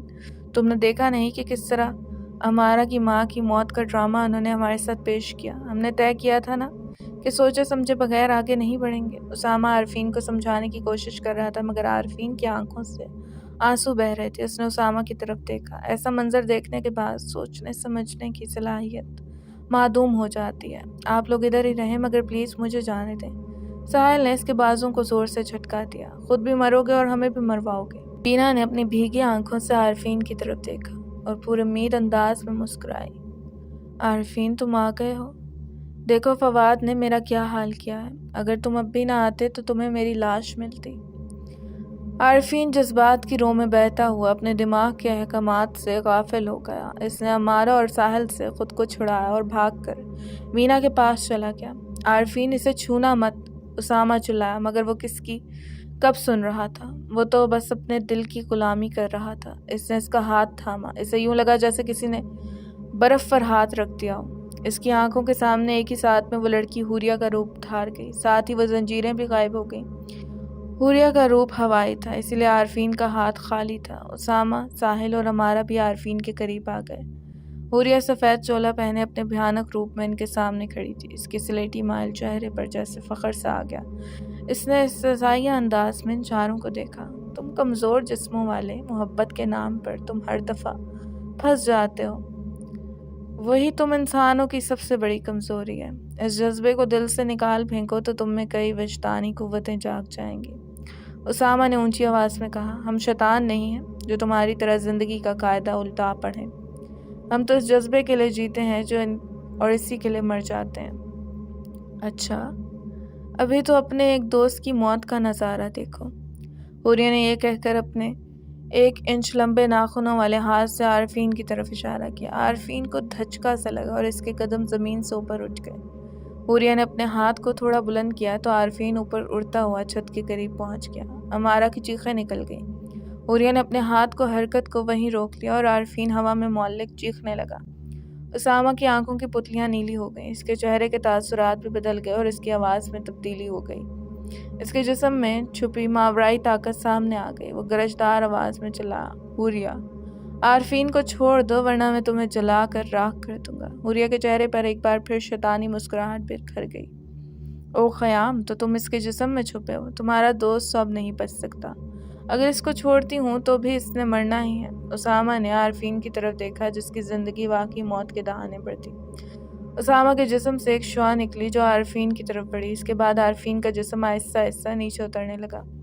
حوریہ کو نظر آ رہا تھا کہ عارفین کو خیام ہی بچا رہا ہے جو اسامہ کے جسم میں اب موجود نہیں ہے۔ حوریہ نے فوراً اسامہ کی طرف ہاتھ سے دھکے کا اشارہ کیا تو اسامہ کا وجود اچھل کر دیوار سے بچا اور پھر حوریہ نے اسے زمین پر پٹک دیا۔ اسامہ کے حلق سے کرب آمیز چیخیں نکلیں۔ امارہ نے اسے اپنی باہوں میں لے لیا۔ اسامہ کے جسم کی ہڈیاں پوری طرح چٹک گئی تھیں مگر عارفین کے جسم پر خراش تک نہ آئی تھی۔ روشنی کی پراسرار شعاع حوریہ کی طرف بڑھی اور خیام کے روپ میں تبدیل ہو گئی۔ ساحل اور عارفین نے مل کر اسامہ کو اٹھایا۔ امارہ نے اسامہ کا بیگ اٹھایا۔ وہ سب کمرے سے باہر نکل گئے۔ ساحل اور عارفین نے اسامہ کو صحن میں لٹایا۔ امارہ نے برقی سرحد سے اپنے بیگ سے مٹی کے پیڑوں کی پوٹلی نکالی اور اکیلی ہی بھاگتی ہوئی ریسٹ ہاؤس سے باہر چلی گئی۔ اس نے بہت پھرتی سے پوٹلی کو آبشار کی طرف اچھال دیا۔ جو ہی پوٹلی پانی میں گری، امارہ نے سکھ کا لمبا سانس کھینچا اور پھر واپس دوڑتی ہوئی اسامہ کے پاس آ گئی۔ اب ہم خطرے سے باہر ہیں، وہ پوٹلی پھینک آئی ہوں۔ اسامہ نے امارہ کا ہاتھ تھاما اور تھکے تھکے لہجے میں بولا، بس یہ ہمارے پاس آخری موقع ہے۔ امارہ نے مسکراتے ہوئے اسامہ کے بالوں کو سہلایا۔ فکر نہ کرو، مجھے وہ عمل مل گیا ہے جس سے ہمزاد کو برباد کیا جا سکتا ہے۔ بس یہ پتہ چل جائے کہ ان 4 ہمزاد کی قبریں کہاں ہیں۔ جو نیچے دیوار پر لوک ہے یعنی تہہ خانہ، مجھے یقین ہے ان کی قبریں اس دیوار کے پیچھے ہوں گی۔ اسامہ بامشکل بولا، یہ بھی تو ہو سکتا ہے کہ قبریں ریسٹ ہاؤس سے باہر ہوں اور ہم یوں ہی لاک کھولنے کے چکر میں اپنا وقت برباد کر لیں۔ عارفین نے اپنی رائے دی، پہلے تہہ خانے میں ڈھونڈ لیتے ہیں پھر باہر دیکھیں گے۔ شاید یہ ہماری آخری کوشش ہو۔ اگر کامیاب ہو گئے تو ہمزاد ختم ہو جائیں گے اور ہم اگر ناکام ہو گئے تو ہم، امارہ نے افسردگی سے کہا۔ ساحل بھی بہت پریشان اور اداس تھا۔ اس کی آنکھوں میں نمی اتر آئی تھی۔ اس نے امارہ کی طرف دیکھا اور انتہائی شکستہ لہجے میں بولا، پتہ نہیں مرنے سے پہلے بھی اپنوں کی آواز سننا نصیب ہوگی یا نہیں۔ ہم جب سے یہاں آئے ہیں موبائل میں سگنل ہی نہیں ہے۔ وہ سم بھی ڈال کے دیکھیے جو یہاں چلتی ہے پھر بھی سگنل نہیں ہے۔ ساحل نے جیسے سب کی دکھتی رگ پر ہاتھ رکھ دیا تھا۔ یہ ان سب کا مسئلہ تھا۔ تھوڑی دیر کے بعد وہ تہہ خانے کے دروازے کی طرف بڑھے۔ امارہ نے تہہ خانے کا دروازہ کھولا، پھر وہ ساحل سے مخاطب ہوئی، تم اور عارفین اسامہ کو لے کر نیچے اترو، میں بعد میں آتی ہوں۔ ساحل اور عارفین اسامہ کو لے کر آہستہ آہستہ سیڑھیاں اترنے لگے۔ وہ سیڑھیاں اتر گئے تو امارہ بھی نیچے اتر آئی۔ وہ سب اس پراسرار دیوار کی طرف بڑھے جہاں لاک لگا ہوا تھا۔ انہوں نے اسامہ کو زمین پر بٹھا دیا۔ تہہ خانے کے دروازے کے پاس کسی کو رکنا چاہیے تھا، ساحل نے امارہ سے کہا۔ امارہ نے قدرے اطمینان سے کہا، تھوڑی دیر تک ہمیں کوئی خطرہ نہیں ہے، کچھ دیر کے بعد عارفین کو بھیج دیں گے، ابھی لاک کھولنے کی کوشش کرتے ہیں۔ امارہ لاک کے چھلے کو گھما گھما کے مختلف نمبر ملا ملا کے لاک کھولنے کی کوشش کرتی رہی مگر اس سے لاک نہیں کھلا۔ وہ ناکام ہو گئی تو عارفین اور ساحل کوشش کرنے لگے۔ اسامہ بے چینی سے بار بار تہہ خانے کے دروازے کی طرف دیکھ رہا تھا، پھر اسے خیام کا خیال آیا تو اس نے آنکھیں بند کر کے خیام کو یاد کیا اور اس کے ساتھ خیال خوانی کی، خیام ہماری مدد کرو۔ پھر اس نے آنکھیں کھول دیں۔ ساحل اور عارفین بھی نمبر گھما گھما کے لاک کھولنے کی کوشش کر رہے تھے۔ یار یہ ہمارے بس کا کام نہیں ہے، ہم اس چکر میں لگے رہیں گے اور موت ہمیں ایک بار پھر اپنی لپیٹ میں لے لے گی۔ عارفین نے جیسے ہار مان لی۔ نہیں یار، تھوڑی دیر اور کوشش کر لیتے ہیں، ساحل نے کہا۔ اسی دوران لاک کے گرد روشنی کے چھوٹے چھوٹے سے ستارے ٹمٹمانے لگے۔ ساحل کے ہاتھ جہاں تھے وہیں رک گئے۔ لاک خود بخود گھومنے لگا اور لاک کے نمبر خود بخود ملنے لگے اور پھر ٹک کی آواز کے ساتھ لاک کھل گیا اور دیوار خود بخود بائیں طرف کو تھوڑی سی سرک گئی۔ اتنا راستہ کھل گیا کہ ایک شخص بآسانی گزر سکتا تھا۔ وہی روشنی کے ٹمٹماتے ستارے اسامہ کو اپنے جسم میں چمکتے محسوس ہوئے۔ پھر خیام کی آواز اس کی سماعت سے ٹکرائی۔ میں تمہارے جسم میں موجود نہیں ہوں مگر تمہارے آس پاس ہی رہوں گا، تمہارا 5واں ساتھی بن کر۔ امارہ کی خوشی سے بھرپور آواز اسامہ کی سماعت سے ٹکرائی۔ اسامہ، ہمیں راستہ مل گیا ہے۔ ساحل اور عارفین اسامہ کی طرف بڑھے اور اسے سہارا دیکھ کر اٹھایا۔ تم لوگ مجھے یہیں پڑا رہنے دو، میری وجہ سے اپنا وقت برباد مت کرو، اسامہ نے مایوسی سے اپنا سر جھکاتے ہوئے کہا۔ امارہ نے ساحل اور عارفین کو اسامہ سے پیچھے ہٹنے کا اشارہ کیا۔ تم دونوں اندر آ جاؤ، میں اسامہ کو لاتی ہوں۔ امارہ کا اظہار وفا جیسے اسامہ کی طاقت بن گیا۔ وہ امارہ کے ساتھ دھیرے دھیرے قدم رکھتا ہوا دیوار سے اندر داخل ہو گیا۔ اسامہ اور امارہ اس پراسرار جگہ میں داخل ہوئے تو ان کے ہوش اڑ گئے۔ انہوں نے ساحل اور عارفین کی طرف دیکھا جو حیران و ساکت و جامن کھڑے تھے۔ یہ 5 قبروں کا چھوٹا سا قبرستان تھا۔ کچی مٹی کی 4 قبریں ایک ہی ترتیب میں تھیں اور ایک قبر ان سے تھوڑے فاصلے پر تھی۔ قبروں پر لکڑی کے کتبے لگے تھے جن پہ ان کے نام لکھے تھے، فواد، خیام، حوریہ اور وشا، اور ایک طرف الگ قبر تھی جس کے کتبے پر زرغام کا نام کندہ تھا۔ یہ نام پڑھ کر ان کے دل ایسے ہو گئے جیسے کسی نے اپنی مٹھی میں بھینچ کر رکھ دی ہو۔ امارہ بے خود ہو کر پھوٹ پھوٹ کے رونے لگی۔ اسامہ نے امارہ کے شانے پر ہاتھ رکھا۔ خود کو سنبھالو امارہ، یہ وقت جذباتی ہونے کا نہیں ہے، کچھ کرنے کا ہے، امارہ رنڈی ہوئی آواز میں بولی۔ مجھے تو انسانیت کی تذلیل پر رونا آ رہا ہے۔ زرغام کو اتنا بھی رحم نہ آیا کہ ان کے والدین کو ان کی میتیں ہی دے دیتا، ان کی میتوں پر رو کر انہیں صبر آ جاتا۔ امارہ، تم قدرت کا انصاف نہیں دیکھ رہی؟ ان کی قبروں کے ساتھ زرغام کی قبر بھی ہے۔ اس نے لوگوں سے جینے کا حق چھینا تو رب نے اس سے جینے کا حق چھین لیا۔ اسامہ نے امارہ کو سمجھایا اور پھر دیوار سے ٹیک لگا کے بیٹھ گیا۔ اسے سخت تکلیف ہو رہی تھی۔ امارہ نے کتاب کا وہ خاص صفحہ نکالا جس میں وہ عمل تھا۔ پھر وہ اسامہ سے مخاطب ہوئی۔ تم نے بتایا تھا نا کہ زرغام نے فواد، حوریہ، وشا اور خیام کی میتوں پر خاص عمل کر کے ان کے ہمزاد تخیر کیے تھے، تو اس کتاب کے مطابق شیطان ہمزاد کو برباد کرنے کا عمل بھی ان لوگوں کی میتوں پر کیا جاتا ہے۔ ہمیں ان 4 میتوں پر چراغ جلانے ہوں گے۔ 2 میتوں کے قریب کھڑے ہو کے اسامہ یہ عمل پڑھے گا اور 2 میتوں کے قریب کھڑے ہو کے میں عمل پڑھوں گی، اور ساحل اور عارفین ارد گرد کے ماحول پر نظر رکھیں گے۔ پھر امارہ نے اسامہ کو سارا عمل یاد کرایا۔ یہ کچھ قرآنی آیات تھیں جو بھٹکی ہوئی روحوں کو ان کے اصل مقام تک پہنچانے کے لیے تھیں اور اس شیطان ہمزاد کے خاتمے کے لیے جسے عامل کالے جادو کے ذریعے تسخیر کرتے ہیں۔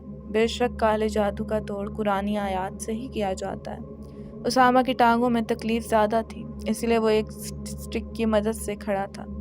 ساحل اور عارفین دور کھڑے تھے۔ تہہ خانے کا یہ حصہ کسی غار جیسا تھا۔ تہہ خانے کا دروازہ کھلا ہونے کی وجہ سے روشنی نے یہ حصہ بھی روشن کر دیا تھا، ورنہ یہاں ایسی کوئی جگہ نہیں تھی جس سے باہر کی روشنی اندر آ سکے۔ اس حصے کی زمین بالکل کچی تھی۔ یہاں 5 قبروں کے علاوہ اور کچھ نہیں تھا۔ پورا ماحول سراسیمگی میں ڈوبا ہوا تھا۔ ساحل اور عارفین کے دل و دماغ کو ایک عجیب سی دہشت نے اپنی لپیٹ میں لے رکھا تھا۔ ان کے من میں عجیب اوہام کھٹک رہے تھے۔ قبرستان کا خوفناک سناٹا جیسے اموات کی روداد سنا رہا تھا۔ ساحل اور عارفین کو ہر چیز طلسماتی دکھائی دے رہی تھی۔ ان کی نظر قبروں پر پڑتی تو انہیں یوں لگتا جیسے قبریں بل کھا رہی ہیں، مگر وہ اپنے ذہن کو جھٹک کے آیات پڑھنے لگتے۔ اسی طرح کھڑے کھڑے ساحل کو تہہ خانے کے دروازے کا خیال آیا۔ تم ادھر ہی رکو، میں ابھی آتا ہوں، ساحل نے عارفین سے کہا اور پھر تہہ خانے کی سیڑھیوں کی طرف بڑھا۔ وہ سیڑھی چڑھنے لگا تو اسے ایک دم خیال آیا کہ اس دروازے کو اکھاڑ پھینکے۔ یہ سوچ کر وہ سیڑھی چڑھنے کے بجائے تہہ خانے میں کچھ ڈھونڈنے لگا۔ اسے کلہاڑی نظر آئی۔ اس نے جلدی سے وہ کلہاڑی اٹھائی اور سیڑھی چڑھتا ہوا تہہ خانے کے دروازے کی طرف بڑھا۔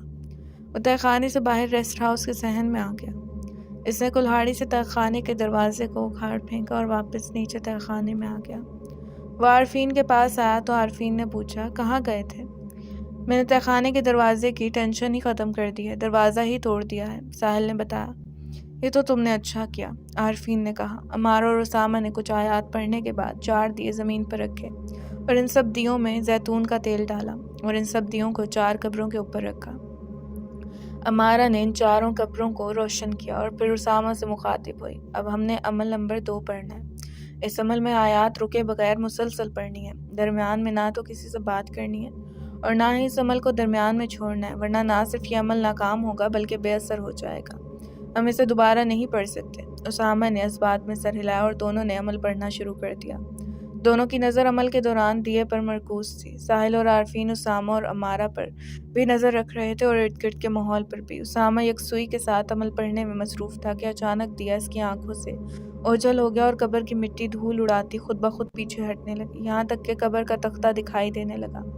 اسامہ کی آنکھیں باہر کو ابل پڑیں، پیشانی پر پسینہ چمکنے لگا۔ اسے عمارہ کی بات یاد تھی۔ وہ عمل مسلسل پڑھتا رہا مگر اس کے پاؤں اپنی جگہ سے اکھڑ رہے تھے، تھرتھراہٹ کی ایک لہر پورے وجود میں دوڑ گئی تھی۔ دیکھتے ہی دیکھتے وہ قبر کا تختہ کسی دھماکے کی طرف ہٹا اور اس کے ٹکڑے ہوا میں بکھر گئے۔ یہ فواد کی قبر تھی۔ اتنا وقت گزرنے کے بعد جو مردے کی حالت ہوتی ہے وہ اسامہ کے سامنے تھی۔ کیڑوں نے اس کے جسم کا گوشت نوچ نوچ کے کھا لیا تھا اور وہاں اب اس کا صرف ڈھانچہ ہی تھا، جس کی کھوپڑی میں آنکھوں کے بڑے بڑے سوراخوں میں ابھی بھی کیڑوں نے اپنا مسکن بنایا ہوا تھا۔ اسامہ کو اکائی بھی آ رہی تھی اور دہشت سے پورے وجود پر کپکپی سی طاری ہو گئی تھی، خاص طور پر تھوڑی کانپنے سے اس کے دانت بجنے لگے تھے، جس کی وجہ سے اسے عمل پڑھنے میں دشواری ہو رہی تھی۔ اس نے عمارہ کی طرف دیکھا جو انتہائی محو ہو کے عمل پڑھنے میں مصروف تھی۔ اس کے چہرے پر کسی طرح کے خوف کے تاثرات نہیں تھے۔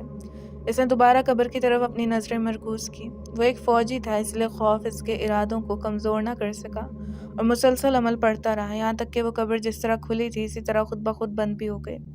اسامہ سمجھ گیا کہ وہ جو کچھ دیکھ رہا تھا وہ صرف اسے ہی دکھائی دے رہا تھا، شاید یہ سب کچھ حمزات ان کا عمل ناکام بنانے کے لیے کر رہے تھے۔ اس عمل کے دوران وہ دونوں نہ تو بات کر سکتے تھے اور نہ ہی اپنی جگہ چھوڑ سکتے تھے، لیکن اسامہ جان چکا تھا کہ حمزات ان تک پہنچ چکے ہیں۔ ساحل نے ایک نظر اسامہ اور عمارہ کی طرف دیکھا اور پھر عارفین سے مخاطب ہوا، دعا کرو کہ اسامہ اور عمارہ اس عمل میں کامیاب ہو جائیں۔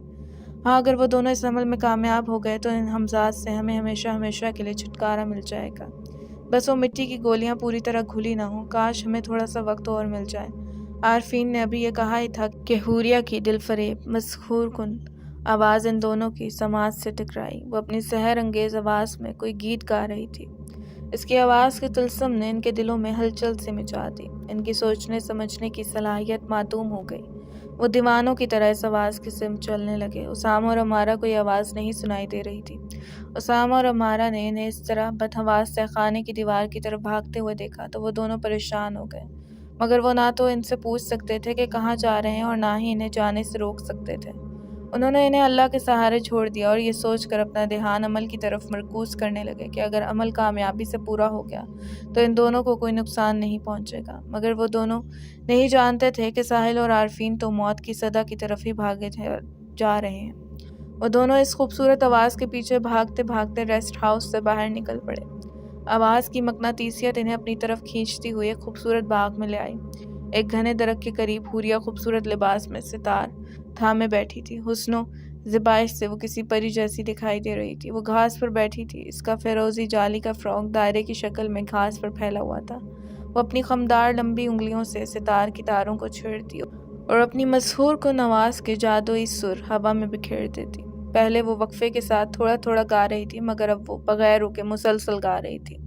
اب عارفین اور ساحل کو اس کی آواز چبھنے لگی تھی اور دل کی دھڑکنیں بھی تیز ہو گئی تھیں، مگر ان پر کچھ ایسا سحر طاری تھا کہ وہ وہاں سے جانے پر آمادہ نہ تھے۔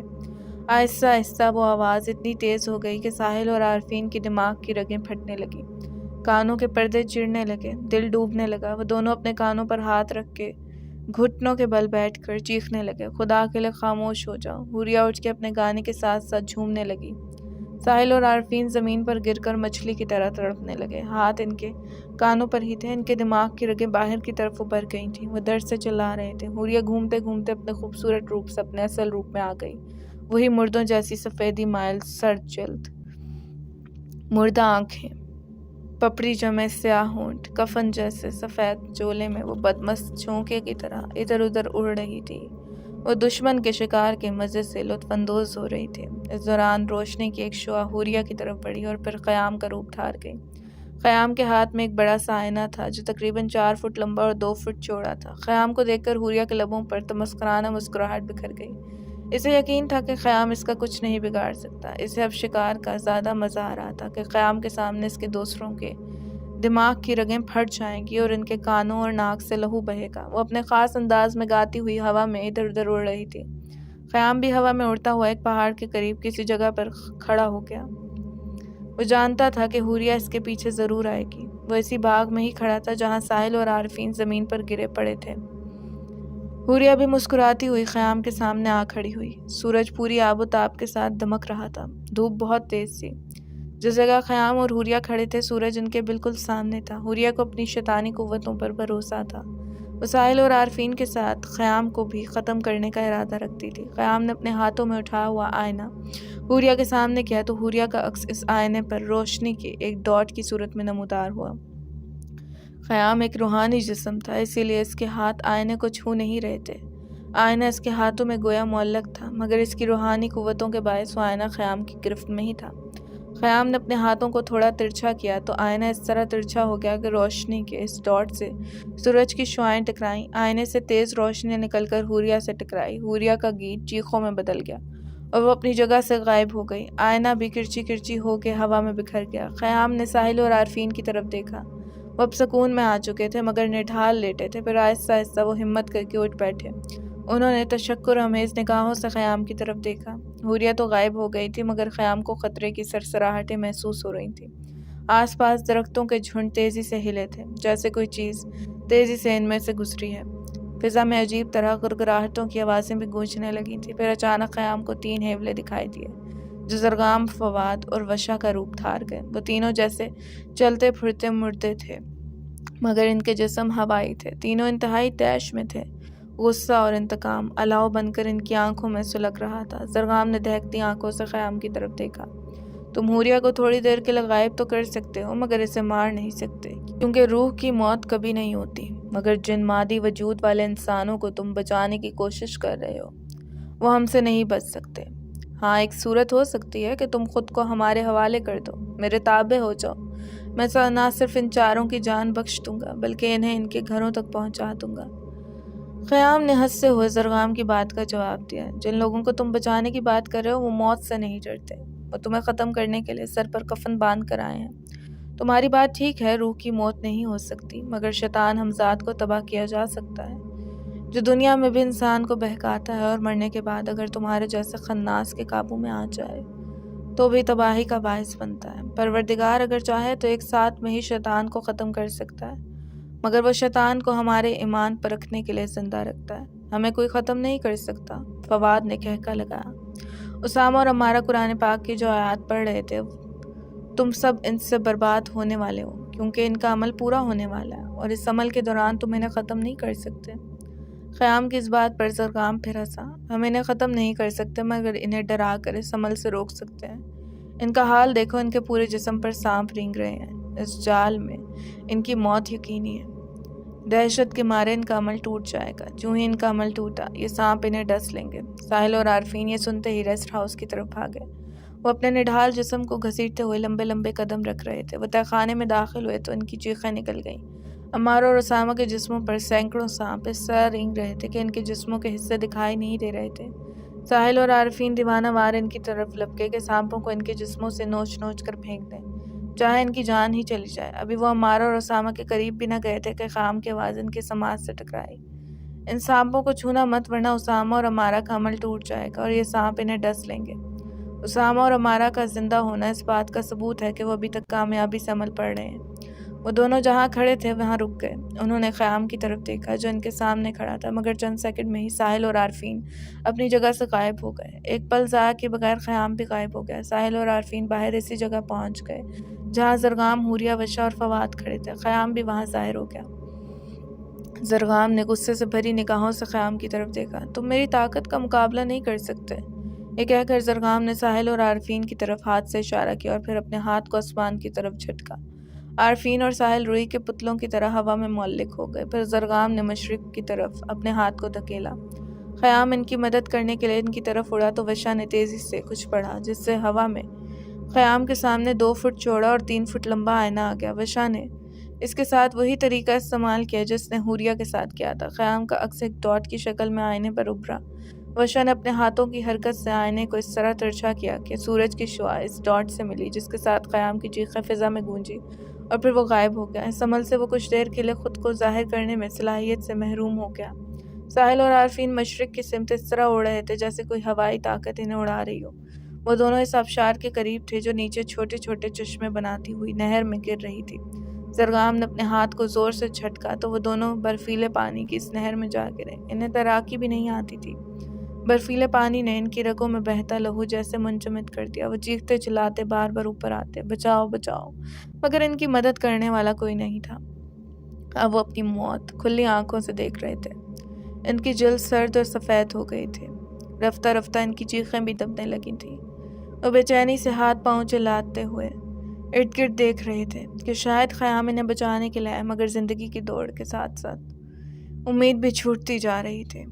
عارفین کی سانسیں ڈوب رہی تھیں۔ ساحل کی اپنی حالت ٹھیک نہیں تھی، پھر بھی وہ عارفین کو سنبھالنے کی کوشش کر رہا تھا۔ ان کے دانت بچ رہے تھے، جسم پر کپ کپی تاری تھی۔ ساحل بامشکل چلایا، اسامہ، امارہ، مگر بے سود، کیونکہ ان کی آواز تہ خانے تک نہیں پہنچ سکتی تھی۔ اسامہ اور امارہ کا عمل مکمل ہو گیا، جس کے ساتھ ہی ان کے جسموں پر لپٹے سانپ بھی غائب ہو گئے۔ چاروں قبروں پر جلے ہوئے چراغ بجھ گئے۔ اسامہ اور امارہ نے خوشی سے ایک دوسرے کی طرف دیکھا۔ امارہ خوشی سے چلائی، اسامہ، ہمارا عمل کامیاب ہو گیا ہے، شیطان ہمزاد ختم ہو گئے ہیں۔ بغیر ہوا کے چراغوں کا بجھنا اسی بات کی علامت ہے۔ ادھر عارفین کے ساتھ ساتھ اب ساحل کی سانسیں ڈوبنے لگی تھیں۔ اب وہ خود کو ڈوبنے سے بچا نہیں سکتے تھے۔ ان کے بازو اور ٹانگیں برفیلے پانی سے بے جان ہو رہی تھیں۔ اچانک درخت کا موٹا تنا ساحل کو خود کے قریب گرتا ہوا محسوس ہوا۔ زندگی کی امید نے ان کی بے جان جسموں میں جان بھر دی۔ ساحل نے ہاتھ بڑھا کر اس تنے کو پکڑ لیا۔ وہ دونوں اس تنے کی مدد سے جھیل سے باہر آ گئے۔ ان کی حالت بہت خراب تھی۔ وہ بے سود زمین پر گر پڑے اور کانپنے لگے۔ تنے کا اس طرح ہم پر جھک جانا بالکل جادوئی عمل تھا، مگر یہ کس نے کیا؟ ابھی یہ ساحل سوچ ہی رہا تھا کہ اسی درخت کے قریب ایک روشنی سی دکھائی دی جو رفتہ رفتہ اس کے قریب آنے لگی اور پھر وشا کا روپ دھار گئی۔ پہلے تو ساحل اور عارفین خوف زدہ ہو گئے، کیونکہ ان کے جسموں میں اتنی سخت نہیں تھی کہ وہ اپنا دفاع کر سکیں، مگر اس بار وشا کا روپ بہت مختلف تھا۔ وہ سفید لباس میں تھی، اس کا سفید دوپٹہ ہوا میں لہرا رہا تھا۔ اس کے چہرے پر وہی معصومیت، وہی خوبصورتی تھی جو زندگی سے بھرپور وشا میں تھی۔ ساحل کا دل اسی طرح دھڑکا جیسے اس کی اپنی وشا اس کے سامنے ہو، مگر اس نے اپنے سر کو جھٹکا دیا کہ وہ ایک بار پھر ہمزاد کے دھوکے میں نہ آ جائے۔ وشا کا ہوائی نورانی جسم اس کے بالکل قریب آ گیا۔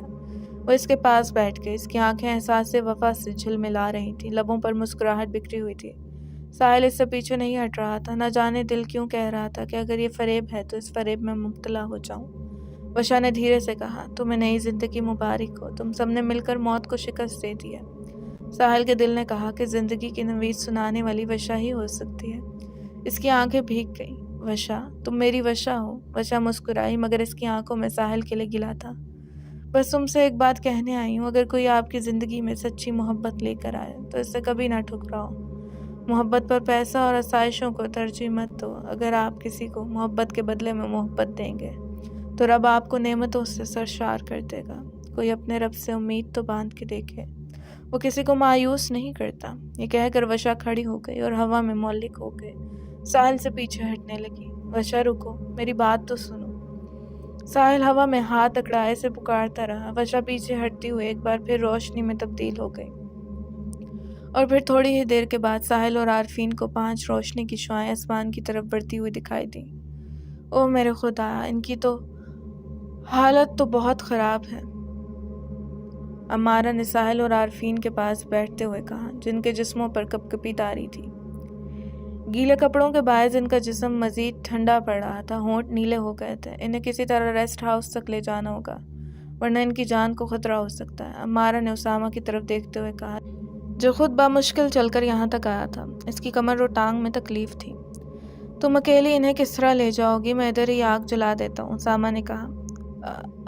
امارہ، بس تھوڑا سا سہارا دے دے ہم خود چل کر جا سکتے ہیں۔ اس نے سہارا دے کر ساحل کو کھڑا کیا اور پھر ساحل امارا کا سہارا لیتے ہوئے آہستہ آہستہ چل کر ریسٹ ہاؤس تک چلا گیا۔ اسے ریسٹ ہاؤس کے کمرے میں بٹھا کے امارا نے ایک گرم کمبل اسے اڑا دیا اور پھر عارفین کو لانے کے لیے دوبارہ دوڑتی ہوئی ریسٹ ہاؤس سے باہر بھاگی۔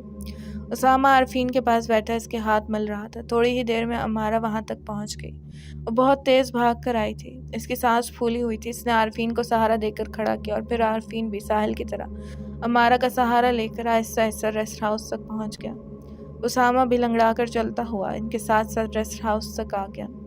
امارا نے ان دونوں کو ہال نما بڑے کمرے میں آتش دان کے قریب بٹھا دیا۔ اسامہ نے جلدی سے آتش دان میں آگ لگا دی۔ ریسٹ ہاؤس اب اپنی پرانی حالت میں تھا، کھنڈر نما، دھول و مٹی سڑتا ہوا۔ آگ ٹھیک طرح سے لگ تو گئی۔ اسامہ نے امارا سے کہا، جلدی سے ان کے گرم کپڑے لا دو۔ امارا نے بیگ سے ان دونوں کے گرم کپڑے اور جرسیاں نکالی۔ اس نے 2 پینٹس شرٹس اور 2 جرسیاں اسامہ کو دیں اور خود کمرے سے باہر صحن میں چلی گئی۔ اسامہ نے ساحل اور عارفین کو کپڑے دیے، ادھر آگ کے قریب اپنے کپڑے بدل لو۔ ان دونوں نے اپنے کپڑے بدل لیے۔ اسامہ نے ان کے گیلے کپڑوں کو کرسیوں پر پھیلا دیا۔ کپڑے تبدیل کرنے کے بعد ان دونوں کو کافی سکون ملا۔ وہ ٹھٹھرتے ہوئے آگ کے قریب بیٹھ گئے۔ امارا، اسامہ نے امارا کو آواز دی۔ امارا اندر آئی تو اسامہ نے اس سے تولیہ مانگا۔ امارا نے اسامہ کو تولیہ پکڑایا۔ اسامہ نے تولیہ لیا اور ساحل اور عارفین کے بال خشک کرنے لگا۔ امارا بھی ان دونوں کے قریب بیٹھ گئی۔ اب کچھ بہتر محسوس کر رہے ہو؟ امارا نے ساحل اور عارفین سے پوچھا۔ دونوں نے اس بات میں سر ہلا۔ حیرت کی بات ہے تم دونوں جھیل سے باہر کیسے نکلے؟ تمہیں تو تیراکی نہیں آتی۔ امارا نے ساحل سے پوچھا تو ساحل کی جگہ اسامہ بولا، یہ سوال جواب کا وقت نہیں ہے، اس وقت ان سے کچھ مت پوچھنا۔ کسی طرح ان دونوں کے لیے چائے بن جائے تو ان دونوں کو کافی سکون ملے گا۔ میرے پاس چائے کا سارا سامان ہے مگر پکاؤں گی کیسے؟ امارا نے کہا۔ ساس پین تو ہے نا؟ اسامہ نے پوچھا۔ ہاں، امارا نے جواب دیا۔ تم ایسا کرو کہ صحن میں کچھ اینٹیں رکھو، میں یہاں سے لکڑیاں لے کر آتا ہوں۔ اسامہ کی بات سنتے ہی امارا صحن میں چلی گئی۔ اس نے اینٹوں کا چولہا بنایا اور ساس پین میں دودھ اور پانی ملا کر ایک طرف رکھ دیا۔ اتنی دیر میں اسامہ لکڑیاں لے آیا اور لکڑیوں میں آگ بھڑکا دی۔ امارا نے چائے بنائی اور ٹرے میں کپ رکھ کر ساحل اور عارفین کے پاس چلی گئی۔ اسامہ بھی اس کے پیچھے پیچھے ساحل اور عارفین کے پاس آ گیا۔ اسامہ نے ان دونوں کو چائے دی اور خود بھی ان کے قریب بیٹھ گیا۔ امارا بھی اپنا کپ لے کر ان کے پاس بیٹھ گئی۔ ساحل، تم اور عارفین بہت بہادر ہو، تمہاری ہمت کی وجہ سے ہم اپنا عمل مکمل کر پائے۔ ہم نے ان شیطان ہمزاد کا خاتمہ کر دیا۔ اب ہم اپنے گھر والوں کو یہ خوشخبری سنائیں گے، امارا نے کہا۔ مگر ساحل کی آنکھیں آنسوں سے جھلملا رہی تھیں۔ ان لوگوں کو یہ بھی بتا دینا کہ ہم قیام، فواد، وشا اور حوریہ کی قبریں بھی دیکھ کر آئے ہیں۔ اسامہ نے ساحل کو اپنے بازوں میں لے لیا۔ ساحل اس کے کندھے سے سر لگا کے رونے لگا۔ ساحل کو اس طرح دیکھ کر سب اداس ہو گئے۔ اگر ان دونوں کی حالت ٹھیک ہوتی تو ہم ابھی سفر پر روانہ ہو جاتے، مگر ان دونوں کی حالت ابھی ٹھیک نہیں ہے، امارا نے کہا۔ یہ دونوں پہلے سے بہتر ہیں اور ویسے بھی گاڑی میں سردی نہیں لگتی۔ 1-2 گھنٹے پہلے آرام کر لیتے ہیں، پھر گھر کے لیے روانہ ہو جائیں گے۔ تم تیاری مکمل کر لو، اسامہ نے کہا۔ تھوڑی بہت چیزیں پیک کرنی ہے، اس میں اتنا وقت نہیں لگے گا۔ مجھے تو تم تینوں کی فکر ہے، تم تینوں فٹ نہیں ہو، امارا نے بڑی سی شال اوڑھتے ہوئے کہا۔ ہم ٹھیک ہیں، تم ہماری فکر نہ کرو، اسامہ نے امارا کو ایک بار پھر تسلی دی۔ اسامہ نے آتش دان کے سامنے ایک گدا بچھا دیا اور ایک کمبل کو موڑ کر اس کا تکیہ سا بنا دیا اور پھر ساحل سے کہا، تم اور عارفین لیٹ جاؤ، ہم ٹھیک بیٹھے ہیں۔ ساحل نے جواب دیا، ہم نے سفر کرنا ہے، تم دونوں آرام کر لو۔ اسامہ نے پھر زور دیا۔ ساحل اور عارفین گدے پر لیٹ گئے۔ اسامہ نے ان پر کمبل ڈال دیا اور پھر وہ امارا کے قریب آیا۔ تم میرے ساتھ آؤ، ایک ضروری کام ہے۔ اب ایسا کون سا کام ہے؟ امارا نے حیرت سے پوچھا۔ باہر صحن میں آؤ، میں سمجھاتا ہوں، اسامہ نے کہا۔ امارا اس کے ساتھ باہر صحن میں چلی گئی۔ اب بتاؤ کون سا کام ہے؟ امارا نے پوچھا۔ ہم نے شیطانوں کو تو ختم کر دیا ہے، میں چاہتا ہوں کہ اس غلاظت کو بھی جلا دیں جنہیں زرغام کالے جادو میں استعمال کرتا تھا، اسامہ نے تہہ خانے کے دروازے کی طرف دیکھتے ہوئے کہا۔ ہاں، تم ٹھیک کہہ رہے ہو، ہمیں وہ سب ناپاک چیزیں جلا دینی چاہیے تاکہ کوئی اور اس شیطانی علم کی طرف مائل نہ ہو۔ یہ کہہ کر امارا تہہ خانے کے دروازے کی طرف بڑھی جو ٹوٹ کر ایک طرف گرا ہوا تھا۔ وہ سیڑھیوں سے نیچے اتر گئی۔ اسامہ بھی آہستہ آہستہ سیڑھیوں سے نیچے اتر گیا۔ اس نے اور امارا نے ساری غلاظت اکٹھی کر کے ایک بوری میں ڈالی۔ امارا نے کالے جادو کی کتابیں بھی اس بوری میں ڈال دیں۔ اسامہ خود مشکل سے چل رہا تھا، اس لیے امارا اس بوری کو اٹھا کر سیڑھیاں چڑھنے لگی۔ اسامہ بھی تہہ خانے میں ہی تھا تو امارا صحن میں بوری رکھ کر واپس بھی آ گئی اسامہ اور عمارہ نے وشا، حوریہ، فواد اور قیام کی قبروں کے قریب کھڑے ہو کر سورہ فاتحہ پڑھی اور ان کے لیے دعائے مغفرت کی، اور پھر واپس اوپر صحن میں آ گئے۔ اسامہ نے غلاظت سے بھری اس بوری کو آگ لگا دی۔ عمارہ پیکنگ کرنے لگی۔ جب روانگی کی ساری تیاری مکمل ہو گئی تو اسامہ نے ساحل اور عارفین کو جگایا۔ وہ دونوں بھی تیار ہو گئے۔ جب سامان اٹھا کر سب ریسٹ ہاؤس سے باہر جانے لگے تو ساحل نے عمارہ سے کہا، ایک بار وشا کی قبر دیکھ لوں؟ عمارہ نے اس بات میں سر ہلایا اور پھر اسامہ سے کہا، تم دونوں ادھر ہی ٹھہرو، ہم ابھی آتے ہیں۔ ساحل اور عارفین اب خود سے چل سکتے تھے، اب انہیں سہارے کی ضرورت نہیں تھی۔ ساحل اور عمارہ تہہ خانے کی سیڑھیاں اتر کر اس چھوٹے سے قبرستان میں گئے۔ ساحل وشا کی قبر کے پاس بیٹھ گیا۔ وہ ایک بار پھر جذبات کی روح میں بہنے لگا۔ اس کی آنکھیں بھیگ گئیں۔ وہ گلگیر آواز میں بولا، مجھے معاف کر دو وشا۔ عمارہ نے اس کے شانے پر ہاتھ رکھا۔ وشا کے لیے سورہ فاتحہ پڑھو اور اس کی مغفرت کی دعا کرو، اس طرح آنسو بہانے سے روحوں کو اذیت ہوتی ہے۔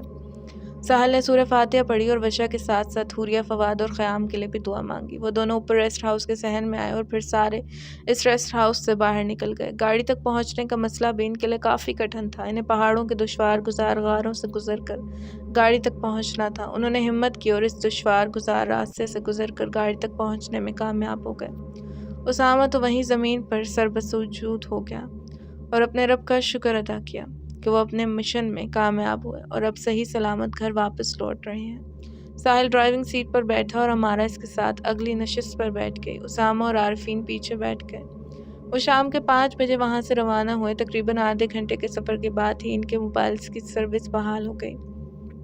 اسامہ، ساحل اور عارفین نے اپنے اپنے گھر والوں کو فون کیا اور انہیں اپنی کامیابی اور خیریت کی اطلاع دی۔ گھر والوں سے بات کر کے انہیں ایک عجیب سا سکون ملا۔ انہیں محسوس ہوا کہ جذبات سے بھرپور زندگی ہاتھوں میں خوشیوں کے گلاب اٹھائے ان کی منتظر ہے۔ ان کی گاڑی پہاڑوں پر بل کھاتے سام جیسی سڑک پر دوڑ رہی تھی۔ بادل جیسے بار بار گاڑی کے آگے آ کر چھیڑخانی کر جاتے۔ عمارہ نے اپنی والدہ رابعہ کا نمبر ملایا تو بیل جانے لگی۔ عمارہ کے دل کی دھڑکن تیز ہو رہی تھی کہ وہ کب اپنی ماں کی آواز سنتی ہے۔ رابعہ واش روم میں تھی، اس لیے اس نے فون اٹینڈ نہیں کیا۔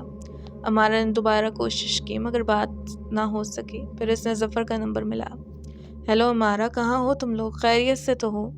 ہم تو تم سب کے موبائلز پر فون کرتے رہے ہیں مگر رابطہ ہی نہیں ہوا اور نہ تم میں سے کسی نے فون کیا۔